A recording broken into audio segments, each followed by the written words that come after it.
I'd like to thank my grandma, My sister. my lover, My bestie. My Westie. my mother. Thank you for reminding me to go to my cervical screening. 2 women die every day from cervical cancer. But cervical screening can prevent potentially harmful cells developing and stop cancer before it starts. So don't ignore your invite. And if you missed your last cervical screening, book an appointment with your GP practice. Yes, I am. I'm quite aware of cervical screening. I guess I'm one of these people, yeah, I'm sort of scared to know anything. I'd rather not know. I go because if there's anything wrong, and they will be able to tell me, and maybe be able to do something about it before it gets out of hand. I was comfortable with it. To me, it's just like they're doing me a favor. That's it. So I don't find it invasive at all.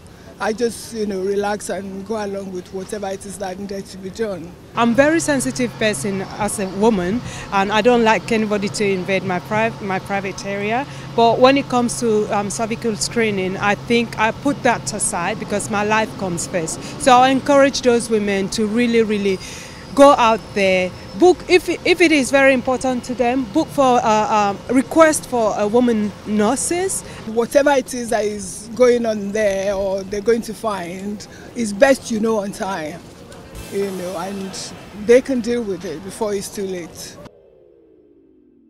Hello everyone, welcome to another episode of Ladies Lounge. It's such a delight to be here once again, and I'm especially excited because I have my ladies here with me. Stephanie, hello. You look luscious in that color. Sun is out, so the bright colors come out. I love it, it's so pretty. And Vanessa, Vanessa's like the doll in the house. So hi Vanessa. Doll? Your baby doll. No, you're the doll. You look so pretty. So thank you so much. It's really great to have you ladies here. Thank you. In the previous episode, we've been discussing cervical screening. We had our first guest, Pastor Marjorie, who shared with us from the biblical point of view.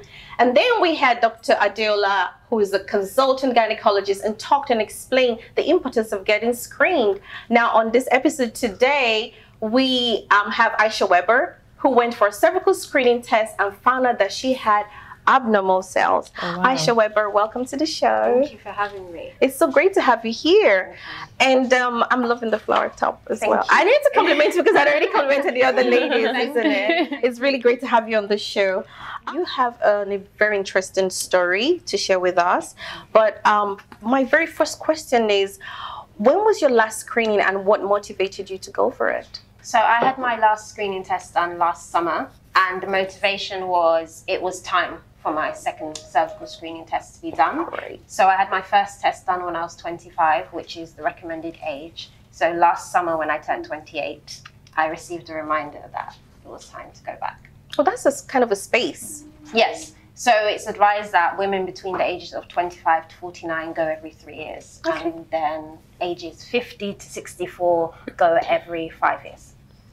Fantastic. Excellent. So can you just tell us a bit about your experience at the screening? How did you feel?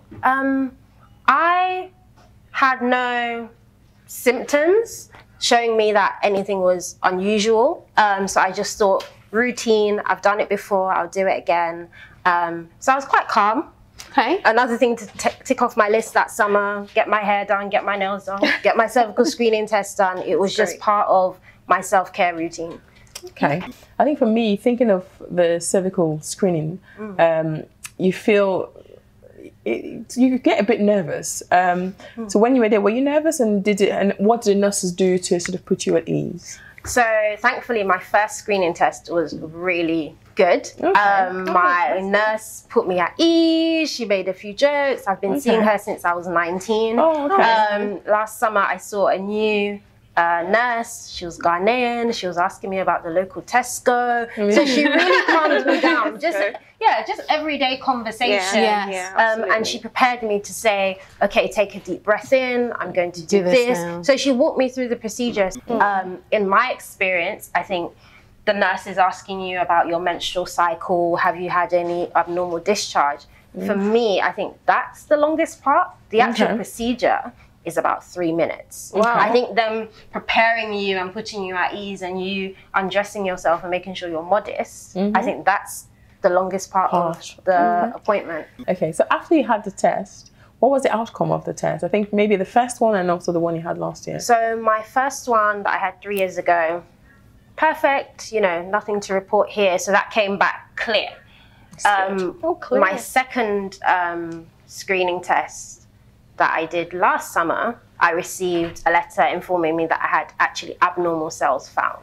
Oh, wow. Well, that was quite a shock because my first test was clear, so my second one came back abnormal. But if I'm honest, I was very grateful because if abnormal cells had developed within a 3-year period, I was actually happy that I wasn't complacent and thought, oh, you know, it was fine last time. Let's just leave it to the next time. Yes, exactly. And I think that's the importance of the cervical screening test, that you don't necessarily have any symptoms, that anything has changed in that part of your body. So there's nothing at all. There's no, you didn't feel anything different. No, nothing. Oh wow. So what do you think? uneasy feeling, nothing?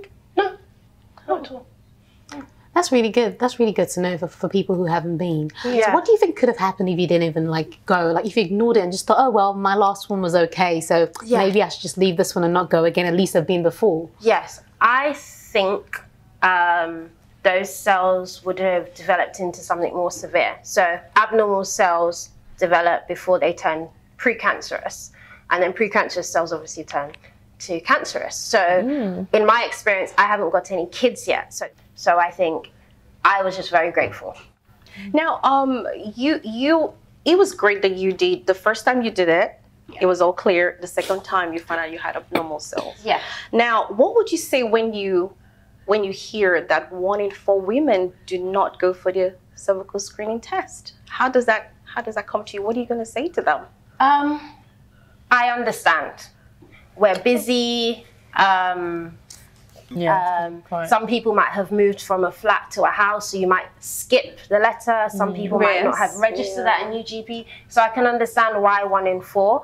But again, within our communities, there's a bit of a taboo around cervical screening or reproductive or gynecological health. So I can understand why 1 in 4 miss their test, because unless you have an older sister, a mum, an aunt who can say it's an important test, go and have it, you might get the letter and dismiss it because you might not have any symptoms. So I understand. However, in our internet social media generation, I don't think we have really an excuse. I think it's part of us looking after ourselves, the same way we'll get a manicure or a pedicure or even a wax. It's something that we should also, and it's once every 3 years. It's not something you have to do every 3 months. Or every month. Yeah, or every month. So, so how would you stress the importance of getting the screening done to someone who maybe come to you and say, oh wow, was that your story? What happened to you? So, and the person expresses how scared they may be to go. So how would you stress that importance to them? I would say do your research. The nurse is there to calm you down. If it does feel uncomfortable, you can stop and come again. You can come with a chaperone, you can come with a parent, you can come with a partner. So there is mechanisms in place that if it's very uncomfortable for you, you can come back. But my stress is, or my story is, I've been going for my screenings, and within 3 years, things changed in my body that I wasn't aware of. So my kind of plea, my kind of plea, especially to 25 to 35-year-olds, is let's take care of our health and let's put aside the taboos. You know, people are educated, got degrees, got masters, working amazing professions. Why not, you know, preserve your health? You did say that they should look out for symptoms. What are those symptoms that they're supposed to be looking out for? So abnormal bleeding in between periods, bleeding after sexual intercourse, change in smell or consistency of discharge. That's it. Symptoms. So those are symptoms.